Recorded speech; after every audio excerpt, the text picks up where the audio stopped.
Everyone, this is Shreya Singh and welcome back to our favourite learning channel.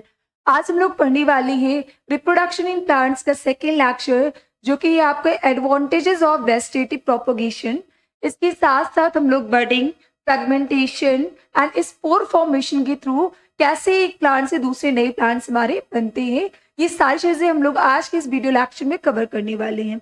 आपको बता दें कि इससे प्रीवियस वाले लेक्चर में हम लोगों ने पढ़ा था कि व्हाट इज रिप्रोडक्शन, रिप्रोडक्शन क्या है, इसके साथ साथ रिप्रोडक्शन की क्या इंपॉर्टेंस है एंड मोड ऑफ रिप्रोडक्शन। दो तरीके की रिप्रोडक्शन थी, एक हमारा एसेक्सुअल था और दूसरा हमारा सेक्सुअल था। तो हम लोगों ने एसेक्सुअल रिप्रोडक्शन में जो हमारा फर्स्ट था वेजिटेटिव प्रोपोगेशन, वो हमने कवर कर लिया है। ठीक है, चलिए स्टार्ट करते हैं। देखिए यहाँ पे कह रहे हैं कि एडवांटेजेस ऑफ वेजिटेटिव प्रोपोगेशन। ये जो वेजिटेटिव प्रोपोगेशन था, यानी रूट के थ्रू, स्टेम के थ्रू, लीफ के थ्रू जब एक प्लांट से दूसरे नए प्लांट बन रहे थे, तो इनकी क्या इंपॉर्टेंस है, यानी वेजिटेटिव प्रोपोगेशन की क्या एडवांटेजेस हैं। कह रहे यहाँ पे कि it is an easier, less expensive and rapid way of producing new plant. सबसे पहला पॉइंट ये कह रहा है कि ये सबसे आसान तरीका है और सबसे रैपिड मोड है। बहुत तेजी के साथ इसमें क्या होता है कि मल्टीप्लिकेशन होता है, यानी एक प्लांट से दूसरे प्लांट हमारे बनते हैं। फिर कह रहे हैं यहाँ पे कि plants take less time to grow. इसमें क्या होते हैं कि प्लांट्स को ग्रो करने के लिए बहुत कम समय चाहिए होता है। इसके साथ साथ plants produce are identified to the parent plants and so produce a same quality. अब इसमें क्या होता है कि जो भी हमारा पेरेंट प्लांट होगा वो सेम, ठीक है, जो भी स्पीसीज होगी जिस प्लांट की, उसी स्पीसीज का सेम आइडेंटिकल आपके प्लांट्स होंगे। इसके साथ साथ क्या कह रहे हैं यहाँ पे कि सेम क्वालिटी भी प्रोड्यूस करेंगे। नेक्स्ट पॉइंट है, it is very useful to grow plants that can not produces proper seeds like banana, pineapple etcetera. ठीक है, तो ये उन प्लांट्स के लिए काफी ज्यादा यूजफुल है जो कि हमारा सीड प्रोड्यूस नहीं करते, जैसे कि बनाना हो गया, पाइनएप्पल हो गए। ये सारे प्लांट्स तो क्या होते हैं कि वो सीड प्रोड्यूस नहीं करते। ठीक है, अगर इनमें रिप्रोडक्शन कराना है तो हम लोग क्या करेंगे, वेजिटेटिव रिप्रोडक्शन यानी वेजिटेटिव प्रोपोगेशन का इस्तेमाल करेंगे। तो यहाँ पे हमने देखा कि क्या एडवांटेजेस थे हमारे वेजिटेटिव रिप्रोडक्शन के या वेजिटेटिव प्रोपोगेशन के। तो जैसे कि मैंने आपको बताया, ये सबसे आसान तरीका है। इसके साथ साथ ये लेस एक्सपेंसिव होता है, यानी खर्चीला कम होता है, और काफी रैपिड मोड होता है, बहुत तेजी के साथ इसमें नंबर में मल्टीप्लिकेशन होता है, यानी एक पेरेंट प्लांट से कई सारे मल्टीप्लिकेशन में कई सारे नंबर्स में नए नए हमारे इंडिविजुअल्स बनते रहते हैं। इसके साथ साथ हमने देखा कि इसमें प्लांट्स को ग्रो करने में काफी कम समय लग रहा है। इसके साथ साथ जो भी पेरेंट प्लांट होंगे सेम आइडेंटिकल आपके ऑफस्प्रिंग भी होंगे, यानी जो नए प्लांट्स होंगे वो सेम पेरेंट प्लांट के जैसे ही होंगे। तो ये था हमारा वेजिटेटिव रिप्रोडक्शन की इंपॉर्टेंस। अब हम पढ़ेंगे बडिंग। जैसे कि मैंने आपको बताया, बडिंग में क्या होता है बेटा कि बडिंग में ये भी एसेक्सुअल रिप्रोडक्शन का एक मोड होता है। इसमें क्या होता है कि एक पेरेंट प्लांट है, जैसे कि ईस्ट में है, तो पेरेंट प्लांट का कुछ पार्ट्स क्या होते हैं कि वो बर्ड्स में कन्वर्ट हो जाते हैं, एक एक्स्ट्रा आउटग्रोथ आ जाता है। ठीक है, धीरे धीरे इस बर्ड का साइज जो होता है इंक्रीज होता है और एक के ऊपर एक बर्ड लगना स्टार्ट हो जाती है, यानी एक चेन की फॉर्म में बना लेती है। और जैसे जैसे इनका साइज बढ़ता है तो ये बर्ड्स क्या होते हैं कि पेरेंट प्लांट से डी अटैच हो जाते हैं, और हर एक बर्ड्स के अंदर ये कैपेबिलिटी होती है कि वो एक नई प्लांट बॉडी का फॉर्मेशन कर ले। चलिए देखते हैं यहाँ पे बडिंग में। कह रहे कि budding is a type of asexual reproduction in which a small part of a parent organisms grows into an outgrowth called buds। यहाँ पे वही कह रहा है कि बडिंग क्या है कि एक टाइप का asexual reproduction का ही तरीका है, asexual reproduction का ही मोड है, जिसमें क्या होता है कि जो हमारा पेरेंट प्लांट होता है, ठीक है, जो पेरेंट प्लांट होगा उसका कोई छोटा सा पार्ट क्या होगा कि एक एक्स्ट्रा आउटग्रोथ निकल जाएगा, जिसको हम लोग क्या बोलेंगे, बर्ड्स बोलेंगे।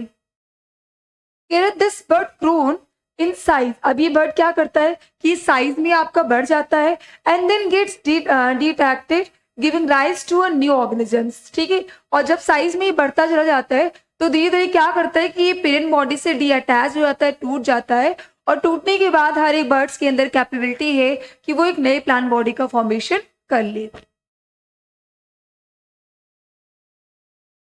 समटाइम्स अ न्यू बर्ड, यहाँ पे वर्ड नहीं होगा, यहाँ पे हो जाएगा हमारा बर्ड। क्या कह रहे कि sometimes a new bird arises from a bird which is still attached and a chain of the birds can be seen। जैसे कि यहाँ पे आपको देखने को मिल रहा होगा ठीक है, यहाँ पे क्या देखने कि ये हमारा ईस्ट है, बडिंग इन ईस्ट में आप देख रहे हैं यहाँ पे कि एक हमारा ईस्ट था, ठीक है, जो कि पेरेंट प्लांट था, ईस्ट की सेल थी, सेंटर में इसके न्यूक्लियस होता है जो हर एक एक्टिविटी की सेल को कंट्रोल करता है। ठीक है, तो यहाँ पे सबसे पहले न्यूक्लियस था और एक पेरेंट सेल था। धीरे धीरे आपने क्या देखा कि इस पेरेंट में क्या होता है कि उसका थोड़ा सा पार्ट क्या होता है कि बर्ड्स में कन्वर्ट होना स्टार्ट कर देता है, यानी बर्ड्स लाइक स्ट्रक्चर देखने को यहाँ पे मिल रहा है। धीरे धीरे इसमें क्या होगा कि इसका जो न्यूक्लियस है इसमें भी डिवीजन हो जाएगा और यहाँ पे सेपरेट क्या हो गया कि देखो यहाँ न्यूक्लियस मतलब सेल के अंदर का जो फ्लूइड होता है उसको बोलते हैं साइटोप्लाज्म। तो धीरे धीरे आपने देखना न्यूक्लियस डिवीजन करके इस बर्ड्स के अंदर आ गया और इसके जो साइटोप्लाज्म थे वो क्या करते फ्लो करते हुए यहाँ पे आ गए। अब एक बर्ड से दूसरा बर्ड, तीसरा बर्ड, ऐसे ऐसे क्या कर रहा है कि इसके ऊपर ऐसे बर्ड्स लगते चले जाएंगे, यानी एक चेन का ये फॉर्मेशन कर लेते हैं। और जब इनका साइज बढ़ता है तो ये क्या करते हैं कि अपने पेरेंट प्लांट से डीअटैच हो जाते हैं और हर एक टूटे हुए पार्ट के अंदर, यानी कि हर एक बर्ड्स के अंदर कैपेबिलिटी है कि वो एक नए सेल का फॉर्मेशन कर ले। देखिए बेटा यहाँ पे यही कह रहा है कि it is a common mode of reproduction in a single call fungus call a east. ठीक है, ये कॉमन मोड है रिप्रोडक्शन का जिसमें क्या होता है कि जो फंगस ईस्ट वगैरह है इसमें आपका पाया जाता है। फिर by this process a large number of yeast cells can be produce in a very short time. देखो इस मोड से क्या है, इस तरीके से क्या होता है कि एक ईस्ट पेरेंट सेल से कई सारे नंबर में नए ईस्ट सेल का प्रोडक्शन हो जाता है। तो आई होप आपको बडिंग का जो कॉन्सेप्ट था वो समझ में आया होगा कि बडिंग भी क्या है कि वो एक इस एक्चुअल प्रोडक्शन का एक मोड होता है। बडिंग में जो भी पेरेंट प्लांट हमारा होता है उसका कुछ पार्ट्स क्या होते हैं कि बर्ड्स में कन्वर्ट हो जाते हैं। धीरे धीरे बर्ड्स का साइज इंक्रीज होता रहता है, यानी बर्ड्स कैसे बनेंगे कि इसका न्यूक्लियस डिवाइड हो जाएगा, साइटोप्लाज्म आपके जो है सेपरेट हो जाएंगे और एक के ऊपर एक बर्ड्स का एक चेन का फॉर्मेशन हो जाता है। और जैसे जैसे इनका साइज बढ़ता है ये क्या करते हैं कि अपने पेरेंट प्लांट से डीअटैच हो जाते हैं और डीअटैच होने के बाद हर एक बर्ड्स के अंदर एक कैपेबिलिटी होती है कि वो एक नई प्लांट बॉडी यानी एक नई सेल का प्रोडक्शन कर ले। ये भी क्या होता है काफी रैपिड मोड होता है रिप्रोडक्शन का।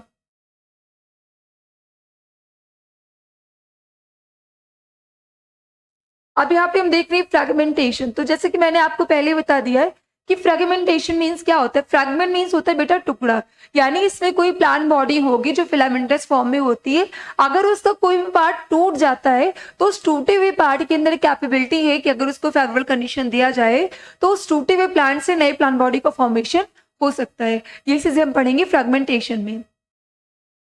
कह रहे कि fragmentation means breaking of an organism into many parts और फ्रैगमेंट्स। देखो क्या होता है कि फ्रेगमेंटेशन का यही मतलब है कि कोई भी प्लांट है या कोई भी एनिमल्स है या कोई भी ऑर्गेनिजम्स है, अगर क्या हो रहा है कि उसका कोई पार्ट टूट जाता है, ठीक है, तो उसको हम फ्रैगमेंट बोलेंगे।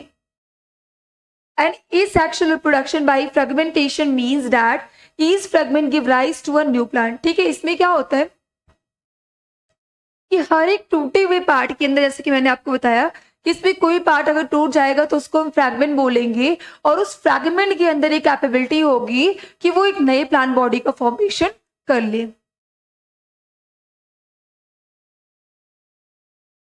कह रहे यहाँ पे कि it occurs in filamentous green algae spirogyra which is often seen in ponds and stagnant water. देखो ये जो आपका फ्रेगमेंटेशन है ये आपको किसमें देखने को मिलता है, तो जो स्पाइरोगायरा वो एक फिलामेंटस स्ट्रक्चर होता है, फिलामेंट के फॉर्म में पाए जाते हैं। ये एक टाइप की क्या होती है हमारी एल्गी होती है। ठीक है, एल्गी के पास क्लोरोफिल भी होता है, आपको पता है कि फोटोसिंथेसिस कर सकती है। तो यहाँ पे करें it occurs in filamentous green alga spirogyra which is often seen in ponds and stagnant water। that means यहाँ पे कह रहा है कि जो हमारा फ्रेगमेंटेशन है वो एल्गी जिसका नाम है स्पाइरोगायरा, उसके अंदर ये मोड ऑफ रिप्रोडक्शन पाया जाता है। इस ये कहाँ पे पाए जाते हैं, तो जो स्टैग्नेंट वाटर होते हैं जहाँ पे पानी आपका ठहरा हुआ होता है जैसे तालाब वगैरह हो गया, वहां पे आपके स्पाइरोगायरा देखने को आपको मिलेंगे। During favourable conditions when water and nutrients are available in plants, Spirogyra filament break into two or more fragments। क्या होता है कि ड्यूरिंग फेवरेबल कंडीशन, देखो बेटा जो फेवरेबल वर्ड है ये दो वर्ड से मिलकर बना, फेवर प्लस एबल, मतलब जिस ऐसा कंडीशन जहां पे वो सर्वाइव कर सके, जो उनके लिए सुटेबल कंडीशन हो। तो कह रहे ड्यूरिंग फेवरेबल कंडीशन, जब इनके लिए फेवरेबल कंडीशन होता है, when water and nutrients are available in plants, जब प्लांट्स के पास जितना वाटर और न्यूट्रिएंट चाहिए, जब उसको फेवरेबल यानी सूटेबल कंडीशन मिलता है, तो ये क्या करते हैं कि जैसे इनको सूटेबल कंडीशन मिलता है तो ये क्या करेंगे कि वो अपनी प्लांट बॉडी को मतलब फ्रैगमेंट तोड़ना शुरू कर देंगे, ब्रेक होना स्टार्ट हो जाएगा। अब क्या होगा कि each fragment then grows into a new spirogyra, और हर एक उनका टुकड़ा, हर एक फ्रैगमेंट क्या करेगा कि एक नए स्पाइरोगाइरा का फॉर्मेशन कर लेगा। कह रहे हैं यहाँ पे कि by fragmentation spirogyra spreads very fast and very short time covers a large area in pond. क्या होता है कि फ्रेगमेंटेशन के द्वारा क्या होता है कि जो हमारा स्पाइरोगाइरा होता है वो बहुत तेजी के साथ स्प्रेड करना स्टार्ट होता है, और इतना तेजी के साथ इसमें मोड ऑफ रिप्रोडक्शन होता है कि पूरे पूरे बोन्स को या फिर जो भी स्टैग्नेंट वाटर है उसको ये क्या कर लेता है, कवर करना स्टार्ट कर देता है। तो यहाँ पे बेटा देखा हमने स्पाइरोगाइरा के बारे में कि जो हमारा स्पाइरोगाइरा है वो एक एल्गी है, ठीक है, जो कि स्टैग्नेंट वाटर या फिर तालाब वगैरह में पाई जाती है। इनमें क्या होता है कि जब इनको सुटेबल कंडीशन मिलता है, सुटेबल यानी फेवरेबल कंडीशन दैट में जितना इनको वाटर और मिनरल्स चाहिए होता है, जब इनके पास इतना वाटर और न्यूट्रिएंट्स होता है तो ये क्या करना स्टार्ट कर देते हैं कि ये ब्रेक होना स्टार्ट कर जाती है। ठीक है, जब ये ब्रेक करते हैं तो इनका जो हर एक फ्रैगमेंट है उस फ्रैगमेंट के अंदर एक कैपेबिलिटी है कि वो एक नए स्पाइरोगाइरा का फॉर्मेशन कर ले। ठीक है, और हर एक स्पाइरोगाइरा जो होता है मतलब इतना तेजी के साथ ही मल्टीप्लिकेशन करते हैं कि पूरे स्टैग्नेंट वाटर को ये कवर कर लेते हैं। जैसे कि यहाँ पे आपको दिखाया गया, ये आपका पेरेंट फिलामेंट है, ठीक है, स्पाइरोगाइरा है। यहाँ पे क्या किया कि फ्रैगमेंट यानी इनका टूटना स्टार्ट हो गया। यहाँ पे फ्रैगमेंट 1 है, फ्रैगमेंट 2 एंड फ्रैगमेंट 3 है। अब ये ग्रोथ करके देखिए यहाँ पे ये नया फिलामेंट बना लिया, इसने भी आपका नया फिलामेंट बना लिया और इसने भी आपका नया फिलामेंट बना लिया। तो ये आपका स्पाइरोगाइरा था जो कि एक फिलामेंट की फॉर्म में आते हैं। जैसे ही इनको सुटेबल कंडीशन मिलता है ये अपनी बॉडी को यानी ब्रेक करना स्टार्ट कर देते हैं, और हर एक फ्रैगमेंट देख रहे हैं यहाँ पे फ्रैगमेंट 1, फ्रैगमेंट 2, फ्रैगमेंट 3, हर एक फ्रैगमेंट के अंदर एक कैपेबिलिटी है कि वो ग्रो करके एक नए फिलामेंट का फॉर्मेशन कर ले या एक नई स्पाइरोगाइरा की ये फॉर्मेशन कर ले। अभी जो लास्ट पार्ट है इस एक्चुअल का, ये है हमारा स्पोर फॉर्मेशन। ये स्पोर फॉर्मेशन क्या होता है?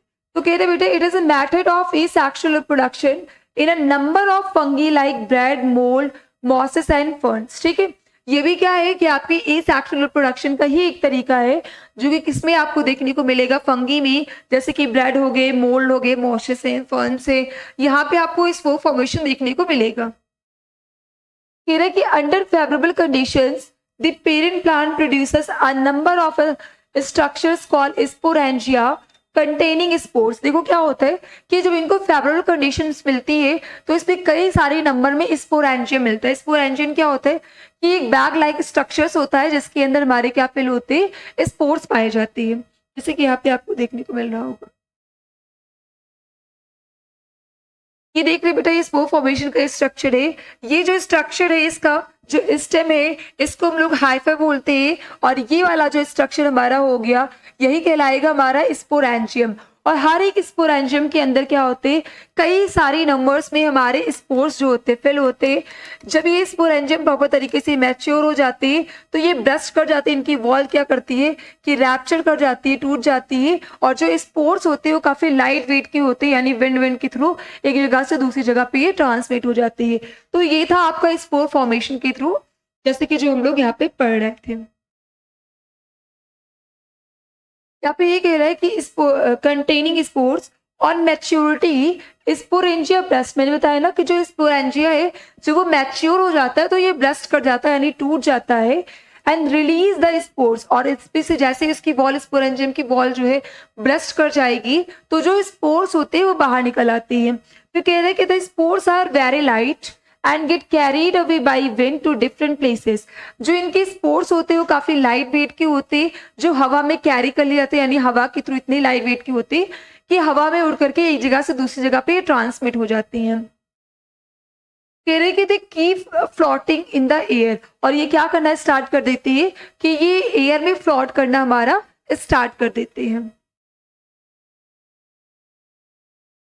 कह रहे कि ईच स्पोर इज माइक्रोस्कोपिक। देखो हर एक स्पोर जो यहाँ पे बनेगा वो माइक्रोस्कोपिक होगा। दैट मीन्स आप इसको अपनी नेकेड आई से सी नहीं कर सकते, इसको देखने के लिए आपको माइक्रोस्कोप की नीड पड़ेगी। तो कह रहे कि each spore is microscopic and has a thick protective wall to withstand under unfavourable conditions. ठीक है, इसमें क्या होता है कि जो स्पोर्स होती है उसके ऊपर भी क्या होती है कि एक हार्ड कवरिंग होती है। जब वो अनफेवरेबल कंडीशन में होता है तो अपने आप को कवर करके रखता है, जैसे इसको फेवरेबल यानी सुटेबल कंडीशन मिलता है इसकी जो वॉल होती है वो ब्रस्ट कर जाती है। फिर on getting favourable condition each spores give rise to a new plant. ठीक है, जैसे ही इनको क्या होता है कि फेवरेबल कंडीशन मिलता है तो ये जो हमारे स्पोर्स होते हैं वो एक नए प्लांट का फॉर्मेशन कर लेते हैं। The spores are asexual reproduction structure and they should not be confused with seeds of higher plants। ठीक है, कि भाई स्पोर फॉर्मेशन जो है वो हमारा क्या है कि वो सीड नहीं है, स्पोर फॉर्मेशन एसेक्सुअल प्रोडक्शन का ही मोड है। और जो हमारे हायर टाइप के जो प्लांट्स होते हैं जैसे मैंगो है, एप्पल है, बाकी जो अदर प्लांट्स है, इनमें क्या होता है जो भी हायर प्लांट्स होते हैं उसमें सीड का फॉर्मेशन होता है और सीड के थ्रू एक प्लांट से दूसरी नए प्लांट बनते हैं जो कि कहलाएगा हमारा सेक्सुअल रिप्रोडक्शन। तो आई होप आपको एसेक्सुअल रिप्रोडक्शन का जो कॉन्सेप्ट था वो क्लियर हो गया होगा कि एसेक्सुअल रिप्रोडक्शन में सीड का फॉर्मेशन नहीं होता है। इसमें जो आपके मोड ऑफ तीन चार तरीके के आपके रिप्रोडक्शन थे। एक था आपका वेजिटेटिव प्रोपोगेशन, यानी जब एक पेरेंट बॉडी है उसके रूट स्टेम लीफ से अगर कोई नया प्लांट बॉडी बन रहा है तो वो आपका वेजिटेटिव प्रोपोगेशन में आ जाएगा। सेकेंड हम लोगों ने बेटा पढ़ा बडिंग। बडिंग में हमने देखा कि कोई पेरेंट प्लांट था उसका कुछ पार्ट बर्ड्स में कन्वर्ट हो जाता है और धीरे धीरे इनका साइज बढ़ता जाता है। जैसे वो पेरेंट बॉडी से डीअटैच होते हैं तो वो एक नई जो बर्ड्स है वो एक नई प्लांट बॉडी का फॉर्मेशन कर लेती है। तीसरा हम लोगों ने पढ़ा फ्रेगमेंटेशन। फ्रेगमेंटेशन में हम लोगों ने देखा कि इसमें जो स्पाइरोगायरा है उसकी बॉडी जो होती है फिलामेंटस फॉर्म में होती है। जैसे उसको सुटेबल कंडीशन यानी वाटर एंड न्यूट्रिएंट्स मिलता है उसकी बॉडी ब्रेक करना स्टार्ट कर देती है और हर एक फ्रैगमेंट के पास ये कैपेबिलिटी होती है कि वो एक नई प्लांट बॉडी का फॉर्मेशन कर ले। चौथा जो था हमारा वो था स्पोर फॉर्मेशन, यानी इसमें क्या होती है वो भी एसेक्सुअल प्रोडक्शन का ही मोड होता है। इसमें जो प्लांट्स होते हैं वो कई सारे स्पोरेंजियम उनके पास होते हैं। ठीक है, और उनके अंदर हमारा स्पोर्स फिल होता है। जैसे ये मैच्योर हो जाते हैं हमारे स्पोरेंजियम वो हमारे ब्रस्ट कर जाते हैं और जो हमारे स्पोर्स होते हैं काफी लाइट वेट के होते हैं वो हमारे विंड्स में फ्लोट करने लगते हैं। अब जैसे इनको फेवरेबल कंडीशन मिलता है वो हमारे स्पोर्स नई प्लांट बॉडी का फॉर्मेशन कर लेते हैं। तो आई होप आपका जो ये सेक्सुअल प्रोडक्शन इन प्लांट्स था ये कॉन्सेप्ट आप लोगों को क्लियर हो गया होगा।